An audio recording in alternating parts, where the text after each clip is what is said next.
Hello everyone. In this video, let us discuss conduction and breakdown in liquid dielectrics. So this is the second part of the first module. Here first we'll discuss liquids as insulators. You know what you mean by the insulators. Insulators is a material which do not conduct itself. So here instead of considering the liquids as insulator, here we'll consider liquids as a dielectric. You know what you mean by the dielectric. So dielectric, it is nothing but it is having the material which is having the property of transmitting electric force without conduction, or you can say it as a insulating. So this is nothing but a dielectric. A liquid dielectric is a dielectric material in liquid state. Its main purpose is to prevent or rapidly quench electric discharges. So the main objective of this liquid dielectric is to prevent or rapidly quench the electric discharge. Now, dielectric liquids are used as electrical insulators in high voltage applications. So these dielectric liquids, these are used as electrical insulators in high voltage applications such as transformers, capacitors, high voltage cables and switch gears. You know, it has some properties. So that is, liquid dielectrics has some properties. So let us discuss what are the properties of liquid dielectrics. So a good liquid dielectric should have high dielectric strength, and it should have high thermal stability and inertness against the construction material used, non-flammability and low toxicity, good heat transfer properties, and also it should have what low cost. So these are the some properties of the liquid dielectric. Now let us discuss what are these properties. So you know, high dielectric strength. What do you mean by the high dielectric strength? High dielectric strength means what? It should capable to withstand the more and more what you can say that electrical force which is acting on that material. So this is nothing but the dielectric strength. So obviously each and every dielectric, it has some dielectric strength, so it should be what higher. So this is a one property. And high thermal stability means if any dielectric material, it gets heated up, it capable to withstand the heat. So whatever be the heat will be produced, so within the material, so it capable to withstand that heat. So that is called as what? The thermal stability. That means a good liquid dielectric should have what? High thermal stability. And inertness. So what do you mean by the inertness? So inertness means what? It is the lacking the power to move, or you can say that very slow to move or act. So this is what the inertness. So that too what against the construction material used. So it depends on what the material under during construction. So non-flammability. So obviously if these dielectric materials are used as an insulator, so in high voltage applications, obviously it should have what? Non-flammability, because there should be some fault will be occurred in a system. So during that fault should not get what? Flame. So since this is one property of a this material, then we can say that dielectric should have what? A good liquid dielectric. And there is one more property, so that is called as what? The toxicity. So what do you mean by this toxicity? So toxicity, it is nothing but the quality of being poisonous, or the degree to which something is poison. So that is called as what? Toxicity. So here you can also define as what the effect that a poisonous substance has. So this is what the toxicity. Obviously, the dielectric material, so it is not poisonous. So if it is poisonous, so then only the quantity of the poisonous is what it is low, since it is called as what low toxicity. And there is one more property is there, that is good heat transfer properties. That means heat will be transferred from one material to another material. It should be what good. And if you consider the its economy, so it is what economical. So that is lower the cost. So these are the some properties of what good dielectric. Now let us consider some pure liquids and commercial liquids. So what do you mean by the pure liquids and what do you mean by the commercial liquids? So pure liquids are those which are chemically pure and do not contain any other impurity. So it is chemically pure. It should not contain any impurities. So that too water, it is structurally simple. So that is called as what pure liquids. Example for the pure liquids are water. Water. This is water hexane, N-hexane, N-heptane. So and other paraffin hydrocarbons. So these are the examples of water, the pure liquids. These should not contain any chemicals, and these do not contain any impurities, and these are structurally simple.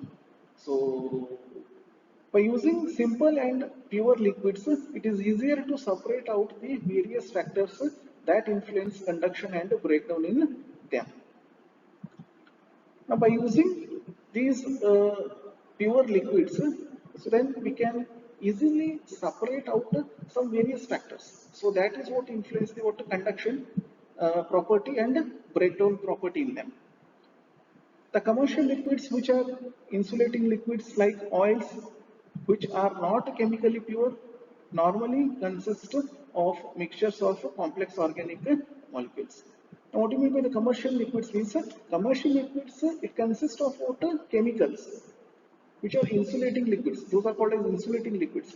So just like water, oils. So which are not chemically pure, which are not chemically pure. But you can say that water, pure liquids, those are chemically pure. That means commercial liquid it consists of some chemicals.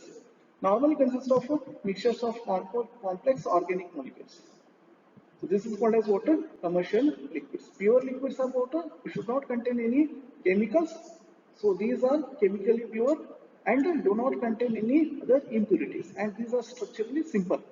The commercial liquids, which are insulating liquids like oils, which are not chemically pure, that means it consists of chemicals, normally consists of mixtures of complex organic molecules. So these are the difference between pure liquids and commercial liquids. Now let us discuss the purification process. So what do you mean by the purification process?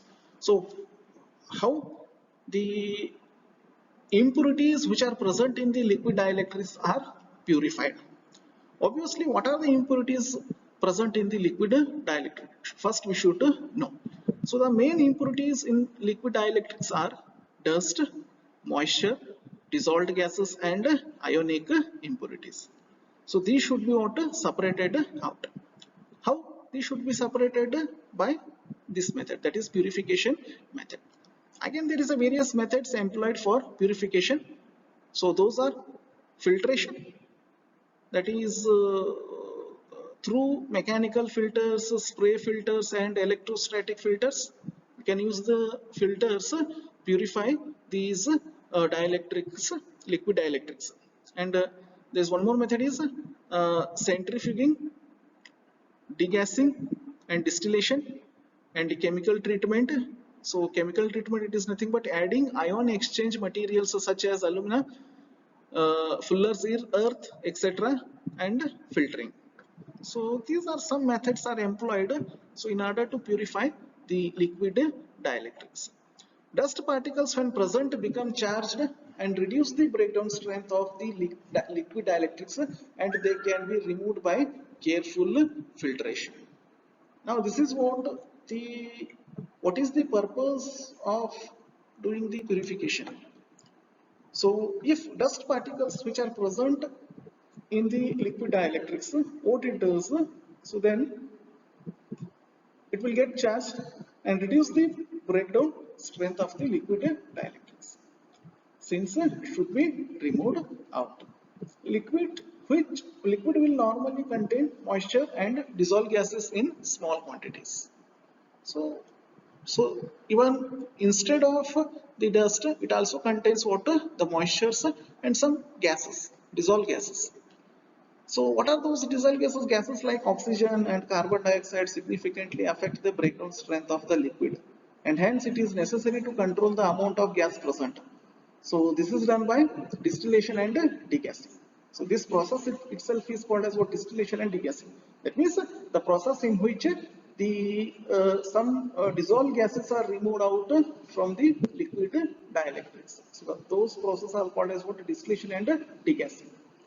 And ionic impurities, obviously it also consists of some ionic impurities.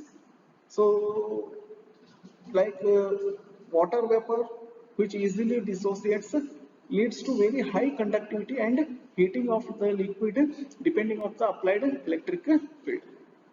So obviously once we consider this liquid dielectric, so this is considered as an insulator. So if this liquid dielectric, it consists of some ionic impurities, what it does, so uh, it uh, it would it is influenced for the conductivity and heating of the liquid, so depending on the applied electric field, since should be removed out, that is ionic impurity should be removed out from the liquid dielectric. And water is removed using drying agents or by vacuum drying, and even some water contents are also water removed out by using drying agents or by vacuum drying. Sometimes liquids are shaken with concentrated sulfuric acid to remove wax and residue, and washed with caustic soda and distilled water. So this is one more purification process. In order to remove water, the some water content from the water liquid dielectrics. So commonly the closed cycle liquid purification system is used, so in order to water purify the liquid dielectric. Now this is the water, the system structure. So this is the closed cycle liquid purifier. So it consists of distillation, and also it consists of a filter and some cooling tower, and there is this is with the test cell with the electrodes. Test cell means what it is, even you can also check its breakdown strength also, which liquid dry electrode. Now the liquid from the reservoir, so here this is a reservoir, so the liquid from the reservoir can be water, it is pumped out, so the distillation column, so here, so from here there is some ionic impurities are removed out. So after removing the ionic impurities, and then so it should be passed through water, so there is some cooling tower. So what exactly done in the cooling tower? So here water is removed by drying agents or frozen out in the low temperature bath. Here distillation column. The gases dissolved in the liquid are removed by passing them through the cooling tower. Here the gases dissolved in the liquid dielectrics, those are removed out by the cooling tower, or which can be pumped out by the water vacuum pumps. So this is the one water purification flow. So that is whatever will be liquid which is present in the reservoir, which will be digged out, and it went to the water distillation column. In distillation column, what exactly done? The the ionic impurities which are present in the liquid dielectrics are removed out, and water is removed by drying agent or frozen out in the low temperature bath. So once these impurities are removed, then it is moved to the cooling tower. In cooling tower, some gas which are dissolved in the liquids, so those are removed out, and which can be passed through the vacuum pumps. So, this is a one flow. And some liquid dielectrics, it consists of water, the dust particles. So dust particles can be removed out in a filter. So that liquid then which is passed through the water filter where the dust particles are removed out. If uh, here in this process, if there is a dust particles are there, so this will be filtered by the water filter where the dust particles are water removed out. Now the liquid here it is purified. So here the purified liquid is then used in the test cell. Here the purified liquid will be water used here. The used liquid then flow back into the water reservoir. So here again it is a flow to water reservoir. The vacuum system, it helps to remove the moisture and other gases impurities. So here the vacuum pump is there. So, this is what here. So this is the vacuum dish. So it is used to remove some moisture content which is present in the water in liquid diet. So this is the system. So it is called as water, the closed cycle liquid purifier. Basically, it consists of one distillation column. Here, ionic impurities are removed out and cooling tower. So the dissolved gases in the liquid dielectric, so those are removed out. If these liquid dielectrics which contains some impurities, that is like dust impurities, so those dust impurities are water filtered out through the water filter. So, and the pure liquid will be used here to the water test cell. So, just I will explain this test cell in next slide. So, this test cell will be used for the water breakdown test. So, that will be discussed in next slide. And there is some vacuum gauge. So, here, so you can remove some moisture content which is present in the liquid dielectrics. So this is what the regarding the closed cycle liquid purifier system. Now let us consider breakdown test. So breakdown tests are normally conducted using a test cell. Now again this is the same diagram I considered here. So what we considered in earlier slide, so that is a purifier, that is closed cycle purifier system here. So just you understood how the liquid from the reservoirs are purified. So pure liquid can be tested. So that breakdown strength will be checked by this breakdown test. Breakdown tests are normally conducted using a test cell. So this is a test cell. So test cell with electrode here. So whatever be the pure liquid, whatever pure liquid you will get, you know how the pure liquid will be obtained. So by the reservoir, you get the liquid dielectric. So it can be passed through the distillation column. In the distillation column, some ionic impurities are removed, and then it is passed through the cooling tower.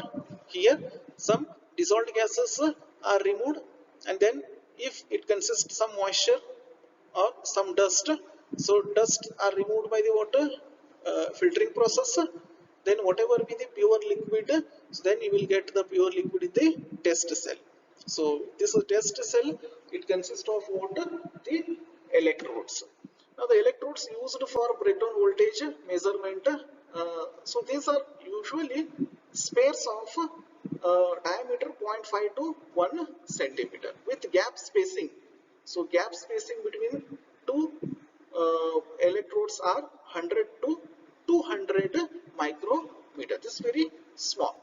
The gap is accurately controlled by using micrometer. The test voltage is required for these tests are usually low voltage. So low voltage in the order of about 50 to 100 kV because of small electrode spacings are provided here. So since under smaller voltage level, so the breakdown test will be carried out. Now the breakdown strength and the conductivities, that is DC conductivities obtained in pure liquids are very high. So that is in the order of 1 megavolt per centimeter. So whatever be the that breakdown strength will be occurred. So during the breakdown test, so that DC conductivity, so which is obtained in the pure liquid, so this is very high, so which is in the range of what, 1 megavolt per centimeter and 10 raised to minus 18 to 10 raised to minus 20 mho per centimeter respectively. The conductivity being measured at electric field of the order of 1 kilovolt per centimeter. So whatever be the test you are going to carry out, so here, so two electrodes are there. So these between these two electrodes, the pure liquid is passed.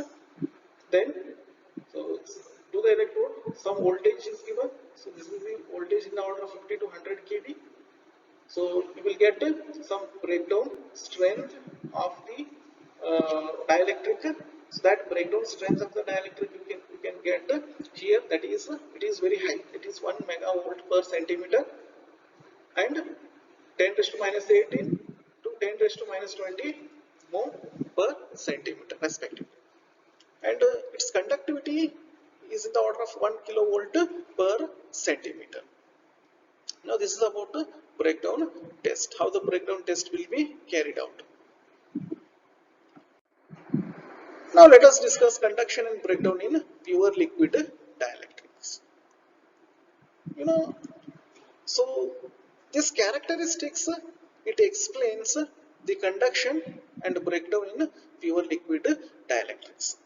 So this characteristics, this is the relation between conduction current and electric field. So whatever be the curve you will get in this characteristic, so it consists of three distinct regions. So what are those three distinct regions? So a very low field, the current is due to the dissociation of ions. So this is very low field. So this is water current which is due to the water dissociation of water ions. Since this region, it is called as water ionic region. Now with intermediate field, so this is the intermediate field, the current reaches a saturation value. So here slowly the current it gone increases with respective increase in the electric field. So it reaches to the saturation value. Since so this intermediate region, it is called as what? The saturation region.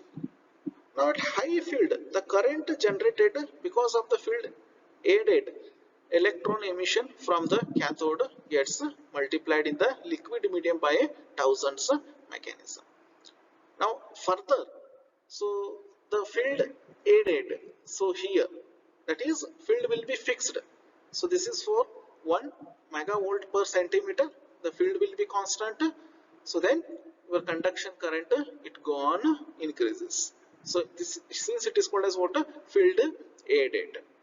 The breakdown voltage depend on the what? Applied field. So obviously the breakdown voltage, so it depends on the what? Applied field, and also it depends on gap separation. This is what? Electrode gap separation, and cathode work function depends on cathode work function, and liquid viscosity, liquid temperature, density and molecular structure of liquid. That is the breakdown voltage of any liquid dielectric. So it depends on the first thing is what? The gap separation. Gap separation, it is nothing but gap between the water two electrodes, and also it depends on what? The cathode work function. So cathode work function. So work function, it is nothing but so this is the minimum thermodynamic work that is needed to remove an electron from a solid to a point in the vacuum immediately outside the solid surface. So this is nothing but the work from, that is the cathode. Obviously the electrons are liberated from the cathode. So what is the sustainable liberation of an electrode from the cathode? So that represents its work function. And liquid viscosity, you know, the liquid viscosity, viscosity, it is nothing but it is a measure of a fluid's resistance to flow. So obviously if the fluid resistance is low, then flow of fluid will be what it is, a faster rate. If it is less, it is in faster rate. If it is more, the flow of liquid, it is what, a slower rate. So since the breakdown voltage, it also depends on what, liquid viscosity, and also it depends on liquid temperature. So more the temperature, we will get a faster breakdown. So breakdown voltage will be what it is, higher. And also it depends on density and molecular structure of liquid. So that is liquid dielectric. Liquid dielectric molecular structure and the density. So that is the breakdown voltage depends on these all factors. The type of breakdown process in pure liquids is called the electronic breakdown, which involves emission of electrons at fields greater than 100 keV per centimeter. Now whatever be the breakdown process in pure liquids, so that is nothing but what, the electronic breakdown. So which involves emission of electron at fields which is greater than 100 kV per centimeter. So this is about conduction and breakdown in pure liquid dielectrics. Next video will discuss that is conduction and breakdown in commercial liquid dielectrics, and some other bits of this liquid as an uh, uh, liquid dielectrics. So till then, thank you.